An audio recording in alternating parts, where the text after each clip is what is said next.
What's up, fellas? Good to see you guys again for another rendition of the Blind Pig, courtesy of BGObsession.com.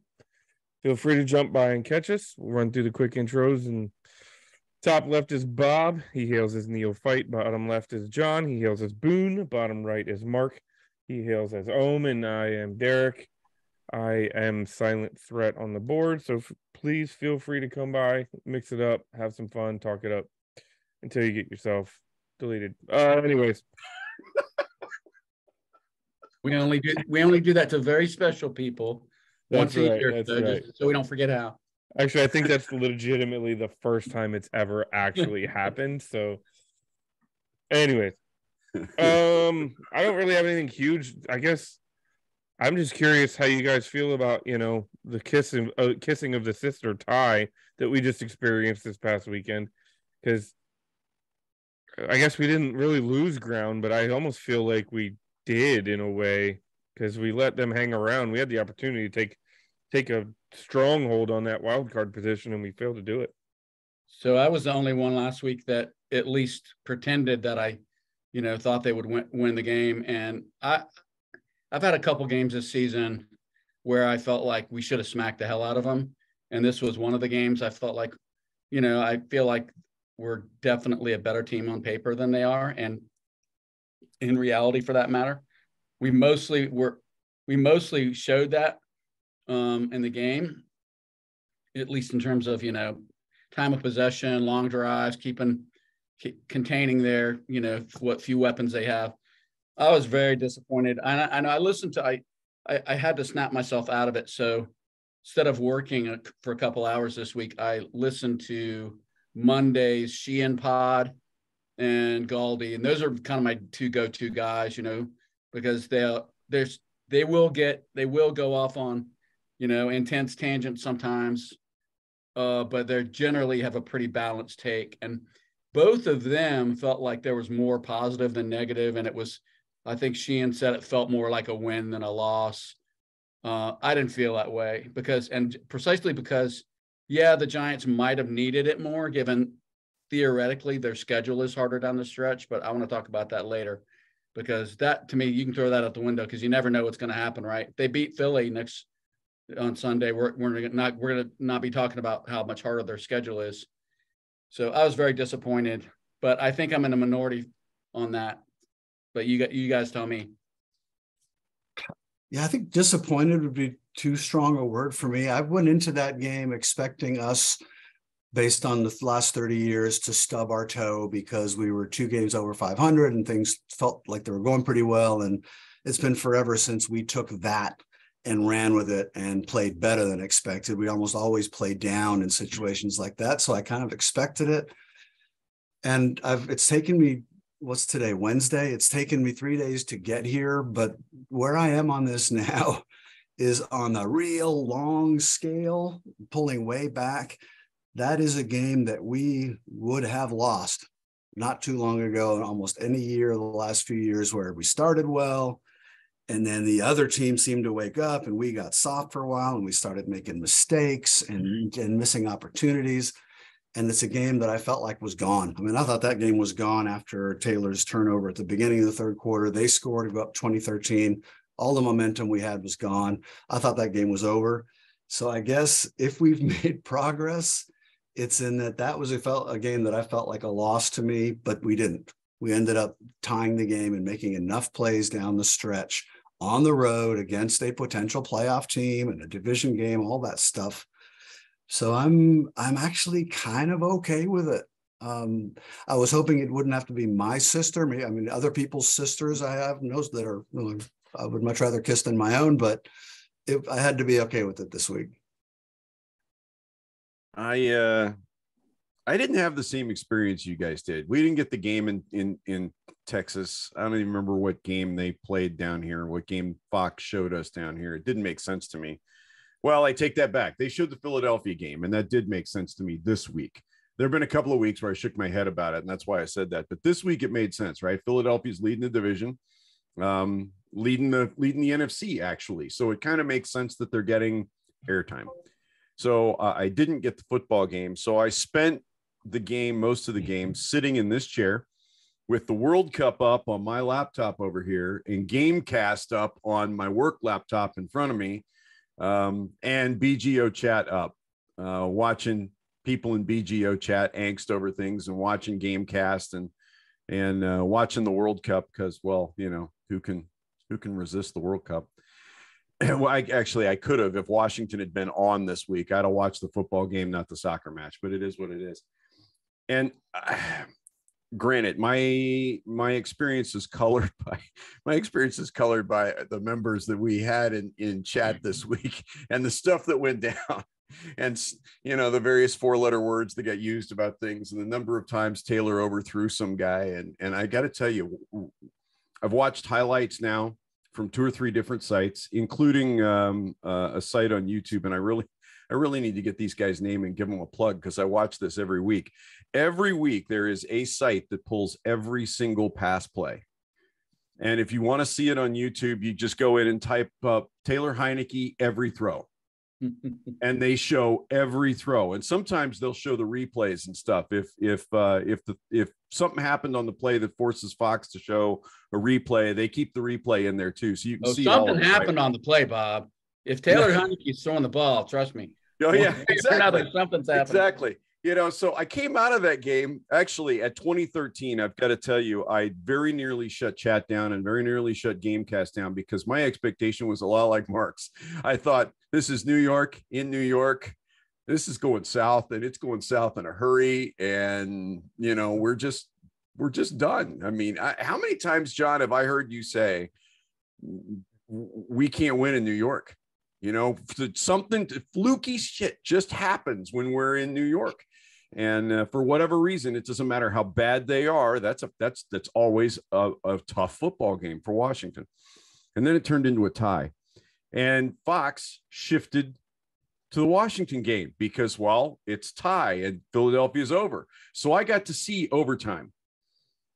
I spent most of overtime cussing at Scott Turner and the play calling because I really felt like the play calling was for crap, to be completely honest with you. And at the end of the day, I came away from it much like Mark, although I think I got there a whole lot sooner, largely because I didn't have to sit through the entirety of the game. And that is, a year ago, 2 years ago, 3 years ago, that's a game we lose. And we don't just lose a little bit. We start out good. And by the time it's over, we begin to wonder if the first quarter was a mirage. Did we see what we thought we saw? The scoreboard says we did, but we don't believe it anymore because the game ends up like 33-10 and we never score again, right? I'm not unhappy. If I'm New York, I'm really not happy, which is part of what's keeping me, you know, excited this week. New York played to a tie at home. Now they have to play Philadelphia, and then they get us again, knowing we had a week off. We effectively have 3 straight weeks to focus on nobody but the New York Giants. While New York has to try and figure out how to play against a 10-1 Philadelphia team that's taking pretty much everybody in the league except Washington apart. So the other thing I took away from it was I took a sense of disappointment out of this on the part of the defense. We knew what they were going to do, and they came out and did it. We let them do it. Barkley and Jones beat us with their feet. Yeah, there were some nice throws in there, and I've seen that mentioned on the board a couple of places. But the reality is, at the end of the day, if Jones's 70-some-odd yards aren't on the field, I don't believe New York puts up 20 points. That was my frustration factor. We've got one of the best run defenses in the league, and we just let them do what they do. Why? How? Well, I mean, you guys have said it before. Daniel Jones looks like Joe Montana most times he plays us. The guy completed like 80%, no exaggeration, 80% of his passes, tacked on another like 76 or 80 yards rushing. I mean, he just killed us. And Rivera, you know Ron Rivera. I mean, I love him, but he's kind of like, yeah, that was really surprising. Like we specifically, game plan to contain him, and he doesn't throw guys under the bus. So I think a lot of the times where Well, I know at one specific play, Montez Sweat broke containment, like went the wrong way. It clearly went the wrong way. Gave up a big gain, but I mean that was a disappointing thing. I thought we contained Barkley fairly well. I don't know what his final stats were, but he didn't beat us. It wasn't Barkley, it was Jones, and it wasn't just one play where Sweat broke or lost his lane. We got undisciplined in the second and third quarters trying to contain Jones, and I thought that was the defensive key to the game, that he was able to convert some thirds and long yardage situations that essentially we had him pinned in, and we didn't contain and play solid D. I think the D did a pretty good job of tightening it up later in the game, but that's when it got away from us. I mean, they were the guys applying the pressure on the quarterback far more than we were. I thought Taylor, I was initially pissed off on Heineke, but when I went back and looked at it again, it's like, and a couple guys said, what do you expect? He was either sacked or pressured or hit on almost every play. But we were only 3 of 14 on third down. That's really that was the difference. They were able to convert some thirds, or even, make significant yards on the first down, but we were not able to do that at all. I think we've got Derek doing his Canadian hog Paul impression this evening. I was going to say, Derek's being really quiet up there. Hey, are those headphones working, man? Oh yeah, I'm just biding my time. I saw a lot that we played probably one of our worst games of the year, and definitely the worst game we've played in the last 7 games. Well, Chicago might have been worse, but the week after Chicago to now, this was probably the worst game we've played in that stretch. It was sloppy. There were penalties, just back-breaking penalties multiple times. You saw holding calls that ended up negating a run where the hold probably wasn't necessary, or at least it may have aided in some level, but it wasn't like the play was dependent on that hold to break free. I want to say there might have even been a couple, a false start in there at like the worst possible time, if I'm remembering correctly. The Percy Butler penalty, that was god awful. Logan Thomas had a couple bad ones. One of them was a bullshit call, but he made some stupid plays. I saw on the first drive, we forced the fumble. You do what every team wants to do, is kick the ball off and then force a turnover in plus territory, and we did it. And we got points off. We got 3 points off of it. But we left 4 on the field. We left four out there. Yep. We did. There was at least one play where there was a wide open player, and it failed to convert. That was the first big overthrow of the day. That was Logan Thomas inside the 5, who walks into the end zone if that ball's on target. Right. So I saw guys getting pushed. I saw, Payne and Allen did their thing, but at the same time, there was multiple scrambles where Daniel Jones just runs straight down the middle of the field. And that's the one, yeah. Yep. There was 3 or 4 of them. It wasn't even stay in their lanes, man. They got loose. There's one in particular that sticks in my memory, and we must have had 3 chances to tackle him before he got to the line of scrimmage. I mean, guys had hands on him, and we're talking normally sure-handed guys. Lineman Deron Payne and had hands on him at one point in time. I'm not sure John Allen didn't, and he just kept going. He ended up getting like 25 yards out of that. Yeah, there was and that might have even been the play, but it was like 3rd and 12 or something. Yeah. And it was like almost like they had play called it to say, if you don't have your first and second read, find a hole and run for your fucking life. You know what I mean? And it worked, and it converted it, and it extended that drive. So I think we got lucky to come away with a tie. You better believe I was hooting and hollering when Jahan Dotson scored that touchdown under 2 minutes to go. That drive, if we could take that drive and we could do that drive 5 or 6 times a game, better yet, 3 times a game, this scoring offense is noticeably different than it is what it is right now. That drive was awesome. So why can Taylor Heineke, he seems to be like one of those guys that, like, you pull him off the bench in like the most horrible situation with no little chance to win, and he's going to and he finds pull it out, or he's going to come Right. close to pulling it out. Dude's But you put him in clutch. there to start the game, and he kind of fumbles and bumbles his way through, and then he'll, I mean, I'm not taking anything away from him, but he missed so many throws. Dotson, he only hit him 5 out of 9 throws. McLaurin 8 out of 12. And I mean, I know you're not going to hit every receiver on every throw, but most of the misses were wide open.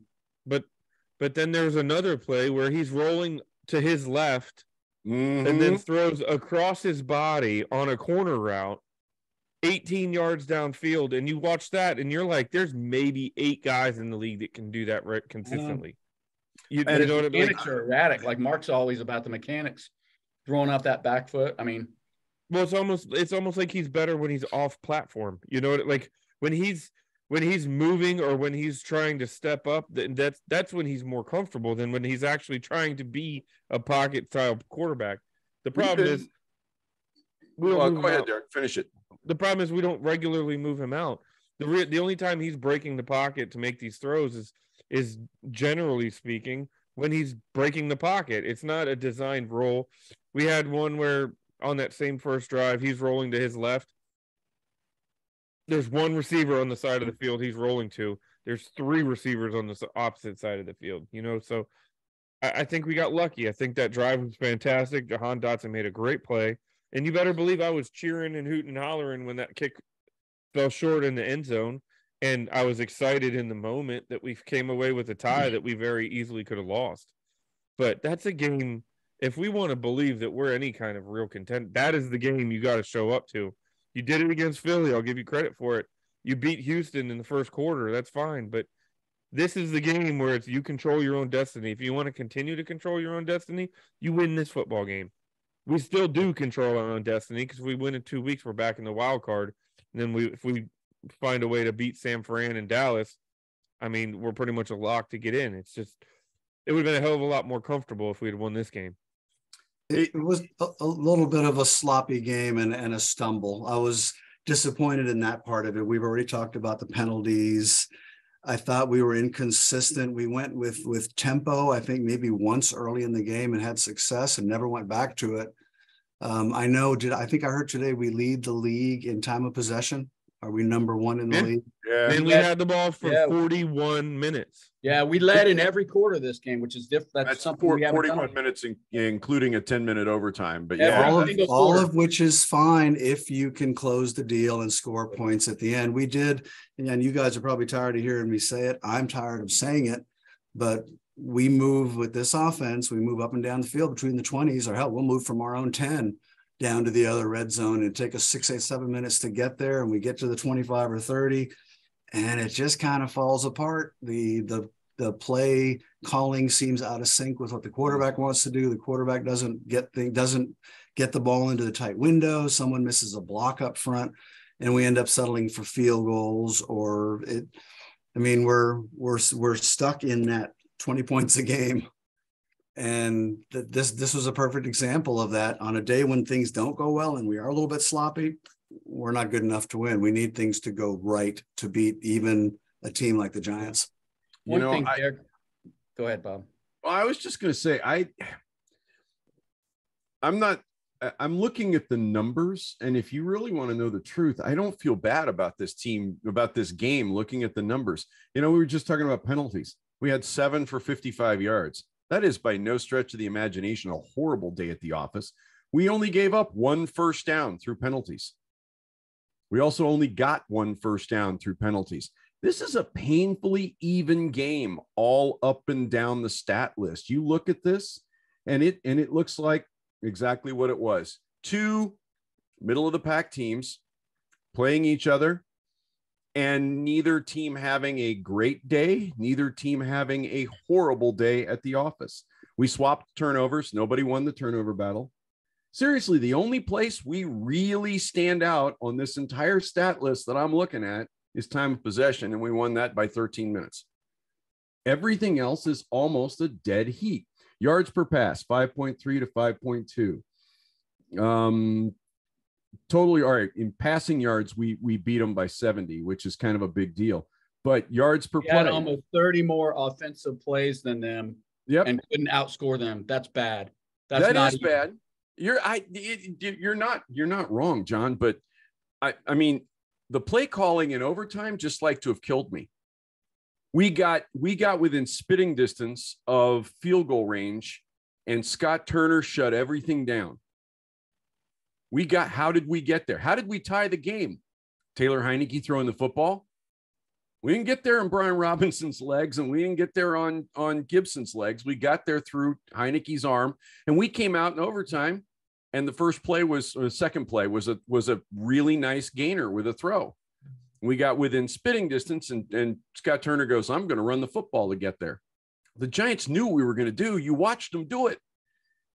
Did we adjust? Hell no. We're going to run the football again. The only receivers. The only series I had where I will definitely agree with you, Bob, was on the final series of overtime that we had. I guess when when Samuels breaks off a long run and we're down at their 45, I think. I thought the game was over at that point. I thought we need 10 yards and Sly's going to come in and kick the field goal, and we're all going to think we won. That series did not go well. I think we gained 2 yards on first down, lost 2 on second on runs.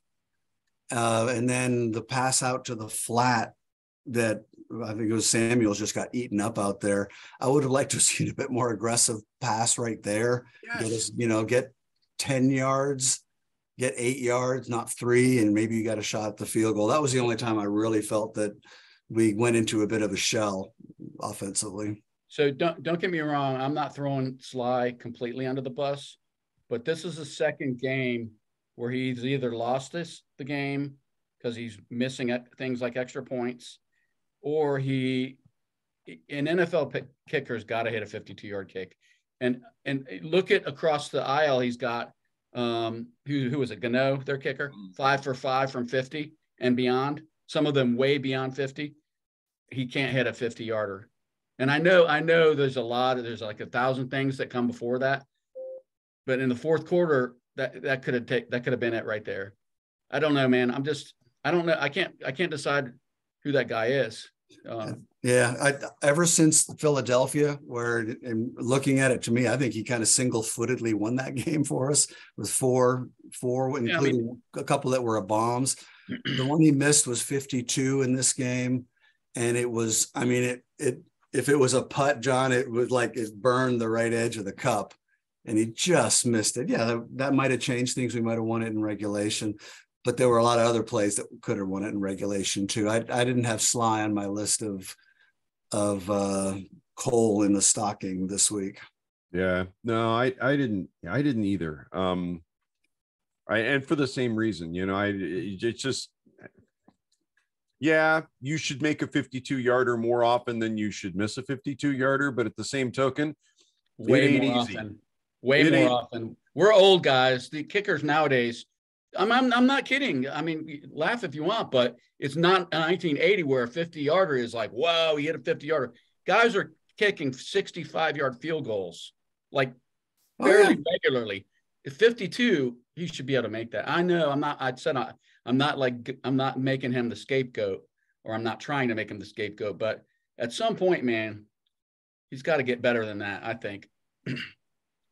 Well, I don't know. You're not wrong. He should probably hit that, but I don't know. I'm watching all the highlights of Taylor dropping back and running for his life almost every play. And I want to back up for a second because Derek brought it up, and I kind of want to hit it. We've been talking all season long about how Washington doesn't game plan for Heineke's strengths. And I think in this game, we really saw, I don't think he missed a single pass while he was running. He didn't overthrow a guy. He didn't underthrow a guy. He hit guys in the hands, and they went and did what they do. That I was going to call that play out, Derek, and you beat me to it. That cross body on, was that 4th down or 3rd down? That was fourth and 4 at our own, like 30-yard line. That was a deep down. And what I remember is Jonathan Vilma on the highlights on the replay goes, I didn't know where he was going with this ball. I didn't see a single guy open. And then all of a sudden, here comes Curtis Samuel out of nowhere. And brilliant play. It was, and couldn't have been executed better. And I watched that and I thought, see, this kid's got it. I'm just not sure what he does on the plays where he misses it, because he's obviously got it when he really, really needs it. And maybe it's the adrenaline of, having to have it late in the fourth quarter. I hate to agree with one of our dearly forcibly departed members, but the guy's got a gift late in the game, and he's got whatever it is. I mean, he's got more comebacks in 2 years of playing than most NFL quarterbacks have in 6 or 7. I don't understand why they're not letting him use his legs. And I don't know whether it's Turner or whether it's Heineke. And after the last game, the week prior, Heineke in the presser said he needed to use he had watched the tape, and there were opportunities for him to take off with the ball and run with it. And he needed to pay more attention to that. He didn't do it. He didn't do it once against the Giants that I remember. And so it's kind of like if you're a play option team that never runs the ball, like you fake the run, but you always go deep. It's like, it's not going to work very often, right? And it's kind of the same thing. Even if you're rolling him out, if they know that he's not a threat to take off, that he's just not going to take off, I think it makes it a lot less effective. It's a lot more dangerous when. I'm really glad you said that, because this has been bothering me for the last month with Taylor. I would like to see them make sure that he takes off running at least half a dozen times a game. Make it a planned run. Make it something where if he doesn't, the Caps just scored. Nice goal. Sorry, squirrel. Taylor one of his gifts is his athleticism, and he's a lot faster than anyone thinks he is, and he's pretty nifty out there, and he won't run. And I don't know if they've told him not to, or if he just isn't feeling it. I think that's a huge weapon they're leaving in the arsenal every week. I don't know that anyone's preparing for him to run anymore, especially in the red zone. Especially in the red zone. I think that's a big part of the solution to our red zone woes. Honestly, yeah, because you got to force guys to do things they weren't intending to do, like, I'm going to take 2 steps forward, and because that's my instinct as a quarterback's taking off with the ball, and then he throws it to the open receiver, and that's exactly what made me think of it. Is in the red zone we're so predictable, and we don't have. I mean, he's not Tom Brady last night. He's not gonna or Monday night. He doesn't have that cannon arm to fit the ball, or the accuracy to fit it into the kind of windows that are down there in the end zone. Does not. So and I don't think that back corner fade is in his repertoire either. He doesn't seem to be able to hit guys in the corner back there for whatever reason. Along the baseline, he's great, as long as it's like Logan Thomas, who can jump out of the stadium, because he throws it at 8-9 feet in the air. But yeah, I was watching replays today. Somebody had a link to the Gus Frerotte game against the New York Giants back in, I don't know, what was it, the late 90s? The headbutt game? Yeah. It may have been the headbutt game, but Frerotte with the naked bootleg around the corner, and he beats the defensive end, or he beats the containment around the corner. Guys, I can outrun Gus Frerotte. And we've got Taylor Heineke, who's actually a mobile quarterback. Why are we not doing something to at least make the defense respect his legs and think about the idea that he could do something other than throw the football? That's I don't understand. I wish I could claim this line, but I'll never get to use it again, probably. Gus Frerotte, way back when he was playing, you remember he was kind of gangly and he had this weird running style. And after one of the Gus Frerotte games, somebody on the radio I was listening to said, Gus Frerotte runs like an octopus falling out of a tree. That sounds like Madden. It wasn't Madden. It was some, I have no idea, some obscure local sports person. But I thought that was one of the best lines I've ever heard, and I've never really gotten to use it. So thank you, Robert. You're welcome, man. My pleasure. So I wanted to ask you guys, moving to next week, or the next game. I'm worried about next game. I'll tell you why. Two things. We are getting more banged up. The Giants are getting healthier. We lost our third string center. Tyler Larson disencapped his kneecap. He's not going to be out there. I don't know who's going to be the center. It'll probably be Schweitzer. Probably. So I worry about that because the O-line we didn't talk much about the O-line, but the O-line was not good on Sunday. And a lot of that maybe is understandable. But the other thing I worry about is, I don't worry about it per se, but I wish I had time to run the stats. You know how most teams like come back from a bye and they're like super prepared, and it doesn't ever seem to really help us that much. I mean, I guess it's a good thing guys can rest up, and to the extent that they can, get healthy, with an extra week, they can do that. But does anyone really think that like we're going to come up with the game plan of all time because we have an extra week, or we're going to be super more prepared than the Giants because we had an extra week? Am I being a dick? I might just be being a dick, but that's just my feeling, is that it doesn't seem like when we come out of a bye, we're like kicking everyone's ass that next game. Historically. Does it ever seem like we're kicking somebody's ass? Oh yeah, exactly. Except maybe our own.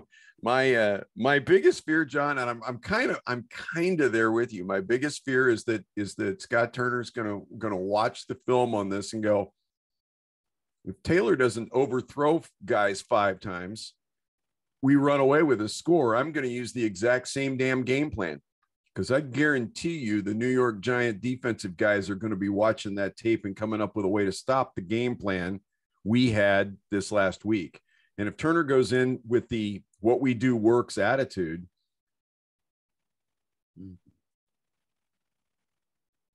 I don't see it. But at the same time, I'm actually a little confident. I don't know. I feel like the team's probably upset about this game. Taylor certainly sounded upset about this game at the press conference. He was not happy with the tie. So have you seen his sister? Sorry, I really ought to let that go. We got jobbed by the refs in that game, big time. We did a little bit. They even threw. There was a play deep in the territory. I think that McLaurin was impeded. They even threw the flag and then they picked it up, and I'm like, what? How do you not like? That is far less ticky tack than some of the stuff that we've seen. I wondered about that play in the highlights, Derek. I'm with you. And I was watching it in real time. The guy like backs into Logan Thomas, and they call it on Thomas. There were some really dubious calls, man. So one thing I hope they do is I hope Revere like squawks like no tomorrow, to the league about some of the calls we got, and maybe that carries over to the next game. I don't know. I hope it's not the same crew, because that crew sucked. I also think we got.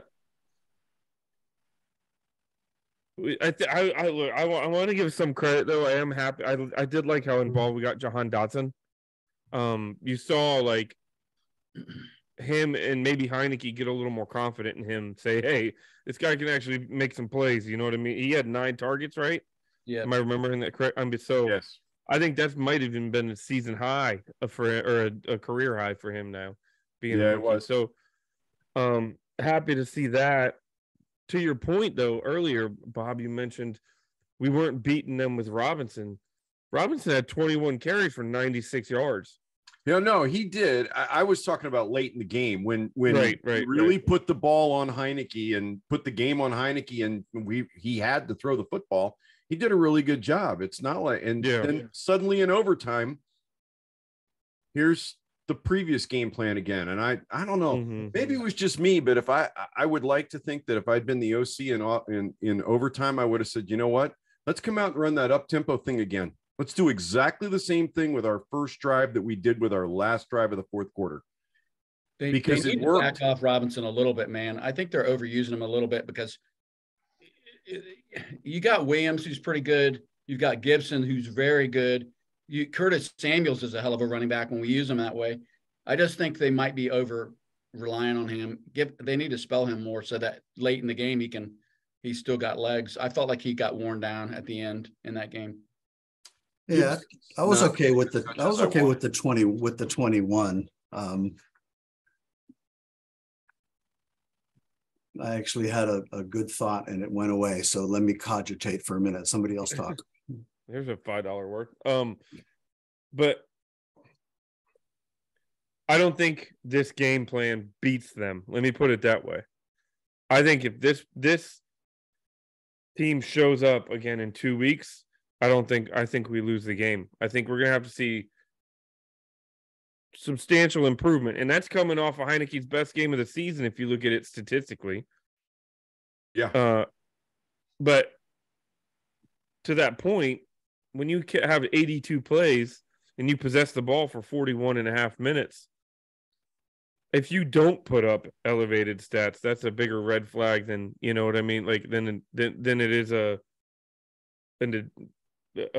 feather in your cap about doing it. But it just seemed a lot of errant. Everybody knows that the Giants are the highest blitzing team in the league, yet we still got away from what we were doing before. Logan Thomas is going out on routes. Why is he not in chipping?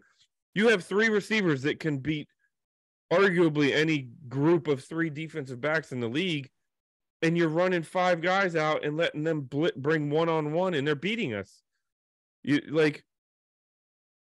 This is the type of game. They have a strong interior, run to the edges, get the linebackers moving side to side, keep some big thumpers in there to block and help out, and let your receivers do their job. When you watch them doing their job, they're making plays. Jahan Dotson's big play and Terry McLaurin's big play were they caught the ball within 10 yards of the line of scrimmage. You know what I mean? They beat the blitzes. Why are you dropping him back out of shotgun in 5 steps and then expecting long developing pass patterns to work against a blitzing team? It frustrated the shit out of me.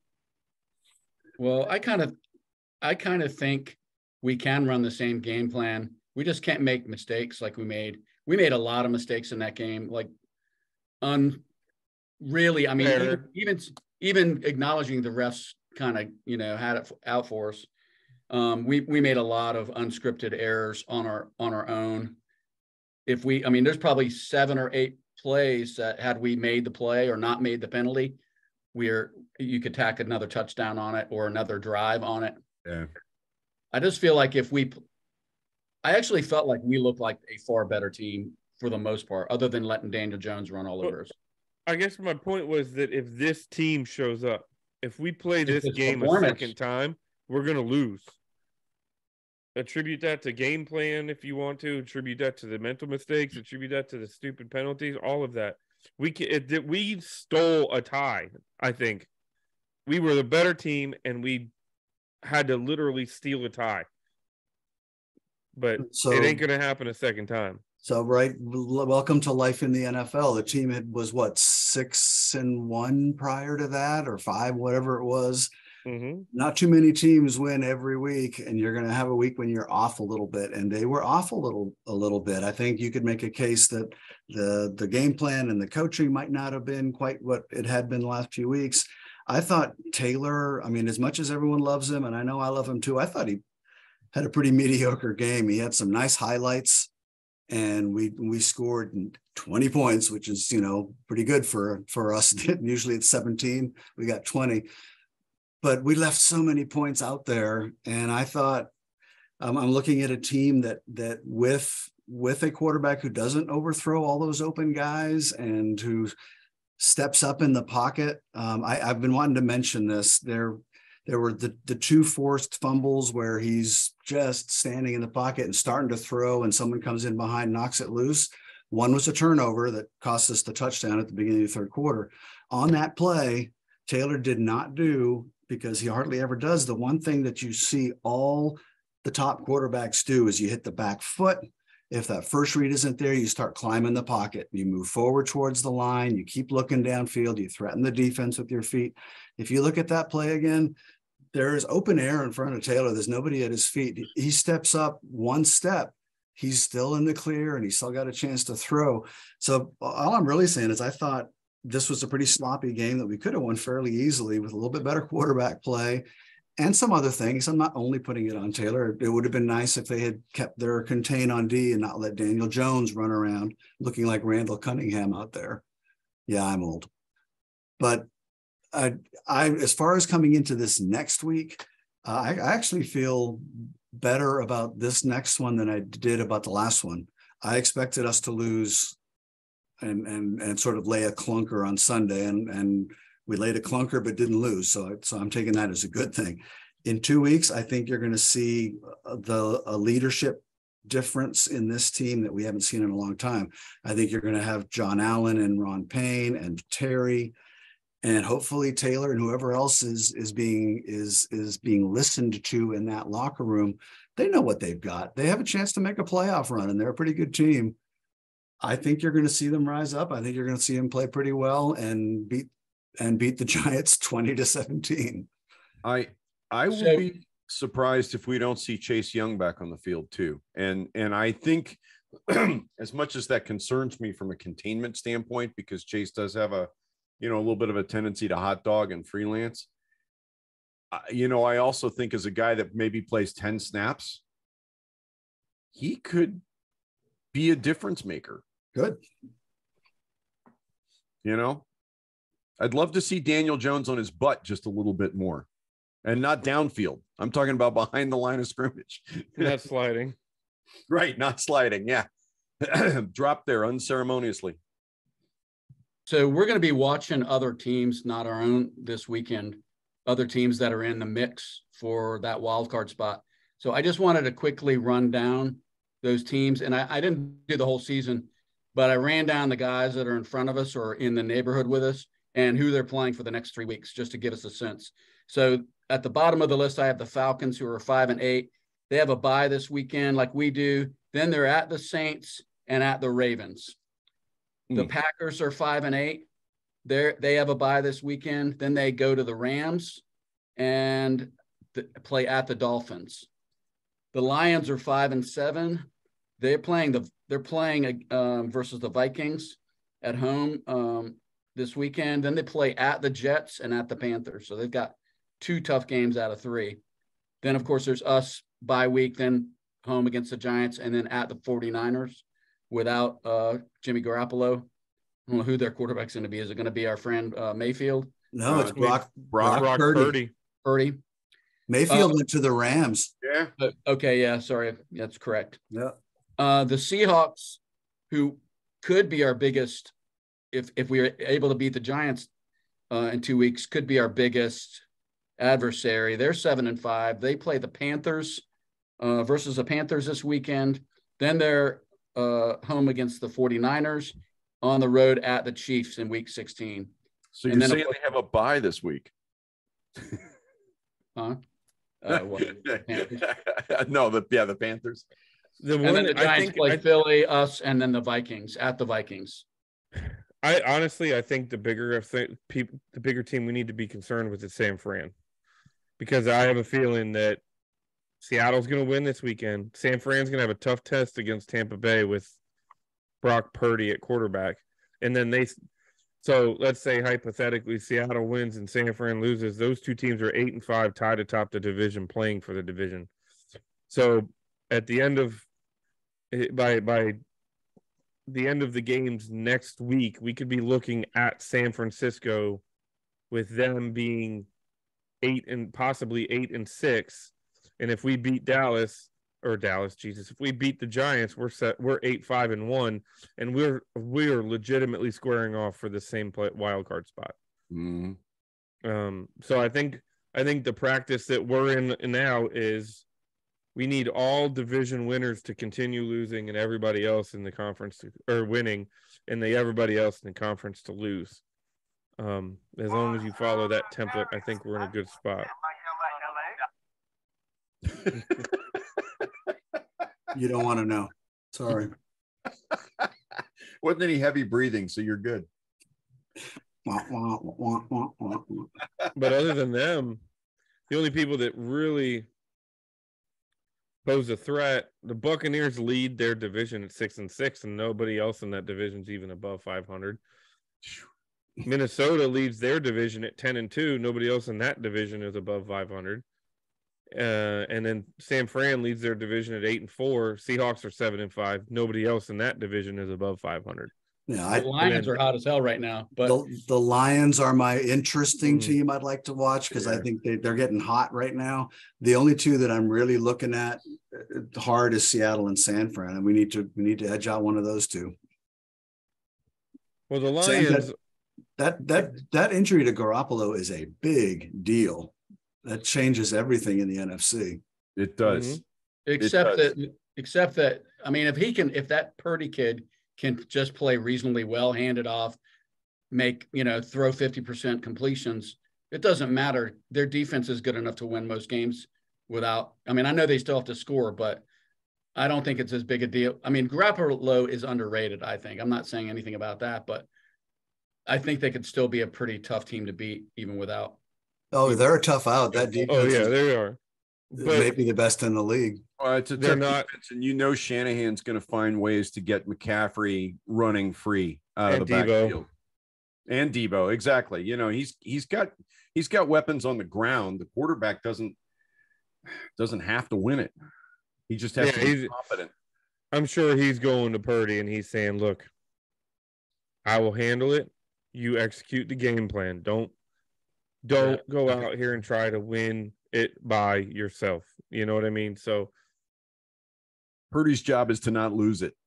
right. But if you really look at it, Eagles lead the division, Niners lead the division, Vikings lead the division, Bucks lead the division. There's 3 wild card places between 5 teams. Right now, it's Cowboys, Giants, Commanders, Seahawks. 4 teams. Cowboys, Giants, Commanders, and Seahawks. Yep. Nobody else is even above 500. 3 of those 4 teams are going to be in the playoffs. We play 3 of those teams in our final 4 games of the year. And that picture looks very different in 2 weeks if New York loses to Philly and then loses to Washington. And if Seattle, if San Fran loses to Tampa and then to Seattle. Oh, yeah. Well, Seattle jumps them. Niners are 8 and 6. Who does Seattle have this weekend? Carolina. Seattle has the Panthers this weekend. Yeah. Oh, that was the bye joke. But then they have 49ers and the Chiefs on the road. Right. Mm. Well, I think- that's what I I think mean we- is I think we need 9 to get in. Meaning we got 4 games to win 2. This one coming up in 2 weeks against the Giants has to be one of them. Because then I don't know. San Francisco and who the hell knows? It's the Cowboys. I don't know the that Browns. that 9. I We don't don't know know what that we're 9 gonna get. gets it. We don't know what we get with the Browns on New Year's Day. Is that right? January 1st? Yeah, I think so. Yeah, the question there is whether or not Deshaun Watson finds his sea legs between now and the end of the year. Yep. I mean, let's face it. This last weekend, the dude was trying to play through pretty much 2 years of rust. I added him to my fantasy. I know. I saw you picked him up, John, and I thought, well, it's interesting that John picked him up. Now I wonder if John's going to play him. No, I'm not going to play him, but I've got Josh Allen starting. But if he can't go at some point, that was my thought is, he could be a guy who like in game his third start runs for 3 touchdowns and throws for 2 others. So yeah, I was looking at that and I went, John did that purely for the league championship, and I know exactly who he's targeting, the bastard. I thought about picking him up just to keep anybody else from picking him up because I wouldn't play, but then I went. You might need to do some kind of karmic penance, John, for that. I'm just saying. I'm telling you. I already have Elliott as one of my running backs, so I'm pretty much going to burn an L. Yeah, but you're leading the league at the moment, my friend. So whatever I it was. is. You're leading. leading. Oh, are you not now? Oh, Yeah, you lost you gotta- this week. Yeah, I did. Paul Canadian Hog spanked me. Our Had Canadian 167 friend, I points. saw that. Yeah, but you've still scored more points than anybody else in the league. So Yeah, I've had it. and not by a little bit. You're ahead of me by by over 100.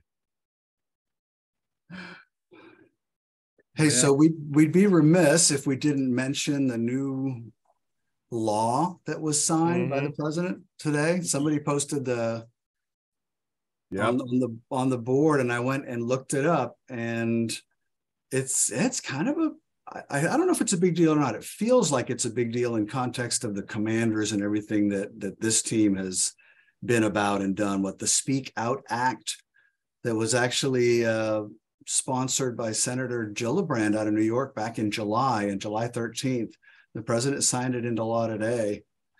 As I understand it, basically what it says is that non-disclosure agreements are no longer judicially enforceable if they are under the aegis of sexual harassment or sexual harassment. So in other words, putting that into real life practice, you've got the non-disclosure with Dan Snyder, and Dan Snyder says, hey, I'm going to sue your ass if you break it. Well, not anymore. You're not.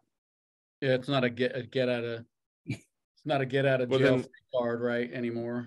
Then what's the point of the NDA? I read somewhere that Dan Snyder was specifically referenced. Yeah. I haven't that when they passed that law. Yeah, somebody mentioned that. Derek, to answer your question, this only NDAs still carry the full weight of whatever laws in the state that they are, but not when it comes to sexual harassment or sexual. Well, that's what I'm saying is then there's no point in the NDA in those cases anymore. Going forward, not judicially enforceable, which is why it's kind of a big deal. I mean, I think there's a lot of reasons why they don't want people talking about like the internal workings of the organization if they go work for another team. There's a lot of work to go into the press and revealing. Right. I'm just saying specifically to sexual harassment. Now you won't even see them anymore. And now we need to note that's not retroactive. This is for going forward now. Right. So this doesn't change pre-existing NDAs, right, as far as I understand it. Yeah. By the way, just to update, apparently Dan Snyder flew to Charlotte for Coy Gibbs' funeral service today. That makes sense. And someone on Twitter actually said, I'll bet this is about Gibbs more than it is about the sale of the team. But people were like getting all hot and bothered about, the only reason he'd fly down there to the bank is to sign papers. And I'm like, guys, that ain't happening this fast. First off, you really think he's going to hold on? This is Dan Snyder. If he's selling this team, he's signing those papers from the Mediterranean. He's not doing it in person. He's going to be long gone. People are just getting antsy because it's quiet. And like Bob, I think Bob did the best job of any of us talking about it a couple of pods ago. There is no incentive for any potential buyers or Snyder to release anything to the public. There's literally the NFL. They're not going to do it. We'll find out the media will find out at the same time we find out. That's just going to be how it is. I was blown away by how little information came out. In fact, there's like no information. If you go back and look at the last 3 or 4 sales of teams, in a couple of instances, the local media didn't even know the team was being shopped. It came as a complete and utter surprise that, we're selling the team and here's the new owner. So that's how hush this shit actually is most of the time.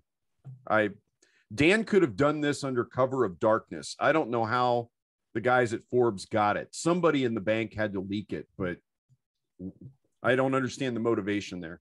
Well, I think in the original announcement, I think they were just trying to quell the angry mob, man. When it was really intense at that time, and I think the Snyders just wanted it out there that, look, this is coming to an end. We're not going to be your whipping boys for the next 5 years and going forward. And it kind of worked, right? It kind of worked. It did release a lot of the pressure. It's gotten a lot quieter.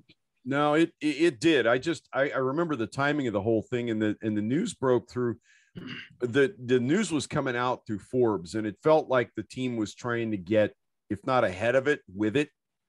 The news was going to come out one way or another. And so that was the whole thing about it at the time. I was scratching my head at the time. I couldn't understand why it was coming out then, because again, nobody involved in the internal workings of this has a stake in it. Doesn't benefit anybody to put it out there. The only thing I can think of is maybe somebody inside the NFL leaked it, because their stake would be forcing Dan to go through with it. Maybe. Yeah. That was the only thing that made sense to me. Look for the motivation. Usually it's follow the money. In this case, I know where the money's going. It's going to Dan. But the NFL has a fairly big stake in this as far as protecting the shield is concerned too. So, yeah. The other thing that we have to remember is the NFL has no reason to accelerate it. There's no benefit whether it goes down now, it goes down on January 1, it goes down at the league meetings in March. They don't have any interest like fans do. We're all thinking, oh, you got to get him out of here by January 1 so you can get a new regime in.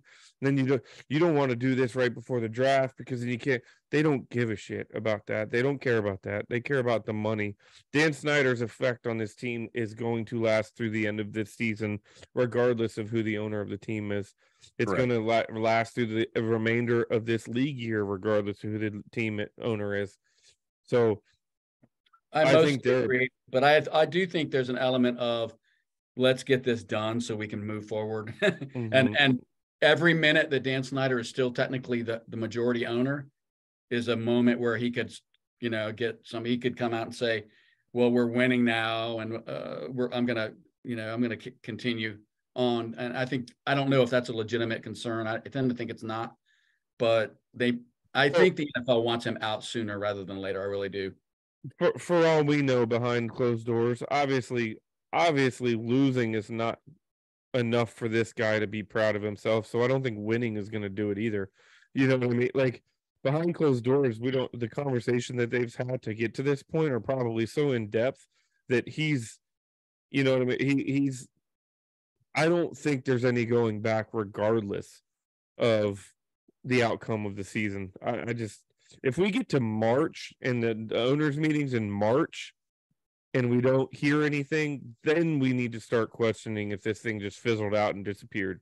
Agreed. Hey, I don't think it should escape anyone's notice that our longest stretch of sustained success in like the last 5 years has come during the period when Dan Snyder has been as uninvolved as humanly possible. The only scenario I can see outside of this getting all the way to the owners meetings as far as final approval is concerned, Derek, is if everybody's got a number that they like with an owner that they like, and maybe the owners approve them at the December meeting. And my guess is that happens almost on the QT and they announce it during the playoffs. Which we might be in. But I think they would announce it after Washington was eliminated. Do they have a December meeting? I was always under the impression there's a special session this year in December that's on the books because a lot of people have pointed at that. Now, I will tell you, I think that's very quick, unless Dan actually started this process well in advance of the last owners meeting. We know when it started, right? I don't think he had this in play at the last owners meeting. Honestly, I think it was a combination of what happened at that game and Irsay's comments, on the courthouse stairs, as it is, so to speak. I think that's what pushed him. And that's when he started the process. And when it finally hit the newspapers, it'd probably been in the works for 8-10 business days, 2 weeks, give or take, something like that. Unless it started well in advance of that, I don't see this thing closing. I don't see them arriving at a number that Dan's happy with, future owners are happy with. Unless it's Bezos, someone like Bezos, and Bezos is saying, "I'll pay you $9 billion." Yeah, but unless Bezos it needs to be done by January 1st. Right. Yeah. I mean, and that's the only scenario that I see getting this to a vote in December is if someone like Jeff Bezos, who can stroke a check, says, "What's your number? 7.5, 8 billion? Okay, great. Let me write you a check for that. We're done." Otherwise, it goes to bid, and that's going to take a little while. The other thing that I do wonder is the logistics of how much other stuff is intertwined into the team. How many other businesses that Snyder owns, or at least has his name on. Haven't all those failed already? The radio stations are gone. The amusement parks are gone. I know what you mean. The stadium stuff is complicated. I think it depends on how they're intertwined, Derek. And if the Redskins, if Washington is just used as an asset on the collateral page, then it doesn't really matter because Dan's on the hook for the money.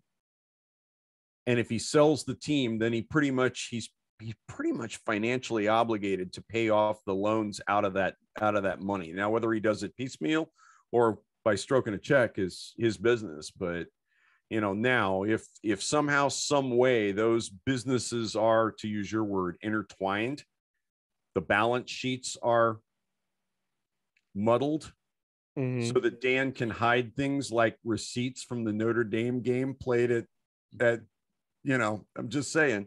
Allegedly. Then maybe allegedly played. Yeah, let me give us some, because we don't want to get sued for $7 billion. So that but yeah. So I think it just kind of all depends on that. But in all honesty, I would be really surprised if Dan can't extricate himself from ownership post haste if there's enough money on the table. It's really interesting, guys, that here we are in early mid-December in a playoff push. And I don't think any of us is all that excited about what might happen for the rest of this year, right? It's like, we might make the playoffs, but I don't think any of us have any realistic expectation that goes anywhere. If this was a team we thought had Super Bowl aspirations, we would not be talking about Dan Snyder tonight. No, you're right. I had to laugh. There's a couple of YouTube shows that I sort of catch, when there's something I want to watch, and the headlines they had, the titles of their clips, had Washington and Super Bowl in them. And I was like, I'm not even going to watch that. That is so much fluff. That's just like not even funny. Now, can I see us getting in the playoffs and Taylor Heineke having a game of his life in the first round and us playing a second round game with our defense? Sure, I can absolutely see that. Do I see us going all the way to the big dance? No. Yeah, well, that's kind of where I am, Bob, too. I was thinking about that earlier. I can see us winning a first round game and finally, losing a close game in the divisional round. That's about the most I see. Let's close it out with this question. Why do we not believe that we could be a team that surprises everyone if we make it to the playoffs? No, you only get to say one thing. Oh, what is the one thing? I know what it is. We don't have the quarterback play. That's what I think. What do you guys think? Same thing. Why can't we win the division or go to the Super Bowl with this current team? What is it? Because we have seen 7 weeks of the same Taylor Heineke, and I hate to I only use his name that way because he's the quarterback. But to your point, we have seen 7 weeks of this team winning in spite of the quarterback play instead of because of it. And even when Taylor Heineke was at his best against Tampa a couple years ago, we went up against a playoff caliber team, and he played his absolute ass off and solidified himself in folklore of Washington fandom, and it still wasn't enough. Now, if we had this defense and that Taylor, sure, we could probably make some noise, but we've seen that guy one time in 20 plus games. You know what I mean? Like, defenses know what he can do now. Nobody knew what he could do that night. Now they do. All of you have said quarterback, and I don't disagree with that. I'm going to take a slightly different twist on that, and I'm going to say this quarterback coupled with this offensive coordinator. Well, I think to that point, I think we all agree it's quarterback play. It's not necessarily Taylor Heineke. I think we could get better quarterback play from number 4. Right. And that's exactly my point, Derek. And I think if we got better quarterback play from number 4 it would take a little bit of luck, but we all see luck every year in the playoffs, don't we? We see a team get, how many times in the last 4 years have I seen somebody take a swipe at the younger Manning? Basically, the New York Giants got hot twice. Otherwise, they were a hot mess with Manning at quarterback most of the time. They got hot twice, and they rode that hot streak all the way to a ring. And David Tyree literally caught the ball on the top behind his helmet. You know, and almost no more miraculous catch than Terry McLaurin taking the ball away from somebody on the goal line on the last play, a few weeks ago, right? I mean, I could see it, except for the fact that I am almost positive Scott Turner would find a way to screw the plays up. I was looking at Eli Manning's ceiling. Different. Because that's the problem is Taylor's ceiling's like right here. Like, okay, well, we're here now, but here's a ceiling. So I heard, and I've heard this phrase a lot actually in the sports world, but somebody used it with regard to the World Cup today, talking about England. High floor, low ceiling, right? High floor, low ceiling, and Heineke's got a fairly high floor. He doesn't play a great game, but it's rare that we sit down at the end of a game and go, he just totally bungled this thing the way we were doing with Wentz in the first 5 games of the year, right? I don't know, Bob. I don't know. We have 3 or 4. We've had at least 3 or 4 games this season where there were dropped interceptions, there were bailout penalties, there were plays made behind the by the skill players. That throw that you talk about to Terry McLaurin. If you look at the tape, Terry McLaurin is 6 yards behind the guy running for the end zone. And it's a lollipop pass. That's the only reason he even had to slow down and make that catch. At some point in time, you have to look at all those things and go, they keep happening. And at some point in time, you have to look at those things and say, if they stop, what's going to happen? But what if they don't stop? Well, what if guys keep dropping interceptions? The problem is there aren't enough of those plays. We're scoring 20 points a game. Right. He's only average. He's maybe slightly above average with all the magic. That's the thing that. Yeah. I know. And again, I'm not saying it's going to happen. I'm just saying that with a slightly different coordinator who was willing to play into Taylor's strengths more than Turner is, I think there's a chance that this team could get hot at the right time. I don't see it happening with the current staff. Taylor's limitations are what they are, and we've seen them for 7 weeks now, and nobody's scheming around them. I don't know. I think you could also make the argument that that kid is maxing out on what talent he has more than anyone ever had any reasonable reason to think he might. I'd just like him to make the plays that are there. You're right. There's so many plays every game that are there, and he's not making them. I think we left 2 touchdowns on the field this weekend against New York. I think we could have won that game 37-20. The question John asked was why I don't think this is a Super Bowl legitimate, championship type contender. I don't think we have a quarterback that can take us there. He's a 24th rated quarterback in the NFL. He is what he is. I also don't think we're doing him as much help as we can, but even if you call the perfect game plan for Taylor, to your point, he goes from 24 to 18 or 17. You know what I mean? But the difference of scoring 26 instead of 21 could be the difference between winning 2 playoff games and losing 2 playoff games. Like to see him make the plays that are there starting in 2 weeks. Agreed. It could happen. I keep waiting. It could happen. Again, yeah. He hasn't even played 2 seasons yet, right?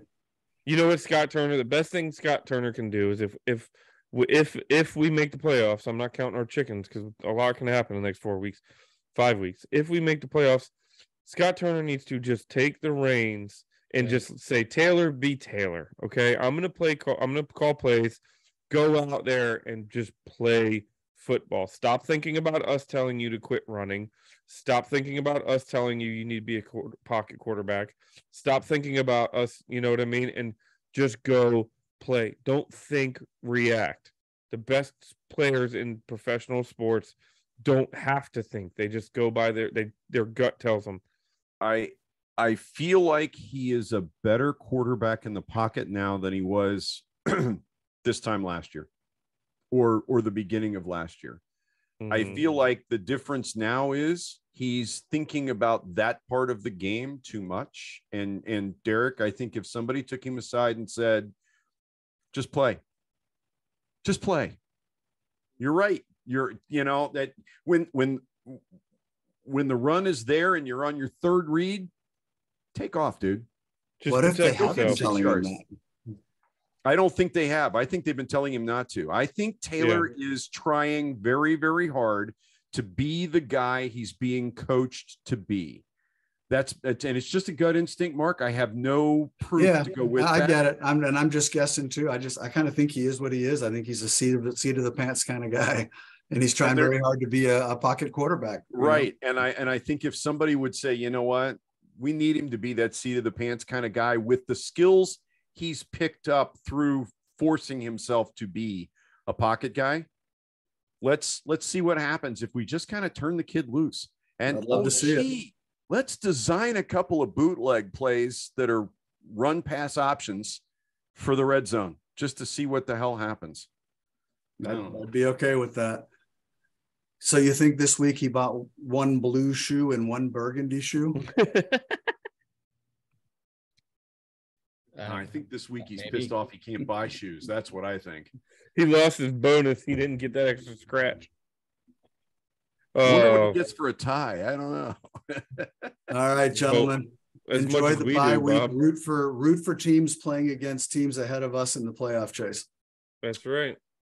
There's only 2 of them. Yeah, and big Friday, Saturday in the World Cup too. I'm ready. Have fun with that. Oh, dude. Mark, you got a favorite? Who you think's going to win it? After watching what Portugal did, now that they put Ronaldo on the bench. Yeah, but they've got to play the single best defense in international soccer for the last 10 games. It's going to be great. It's going to be great. Bro, I'm not even picking. I'm just going to enjoy every minute of it. Morocco's playing with house money, and apparently they have like the biggest fan following in Qatar because they're the only Arab team left in the. It's gonna be interesting, and maybe the game of the tournament on Saturday with England and France. A little excited. Same. All right, gents. We gave you guys some World Cup talk. Until next week.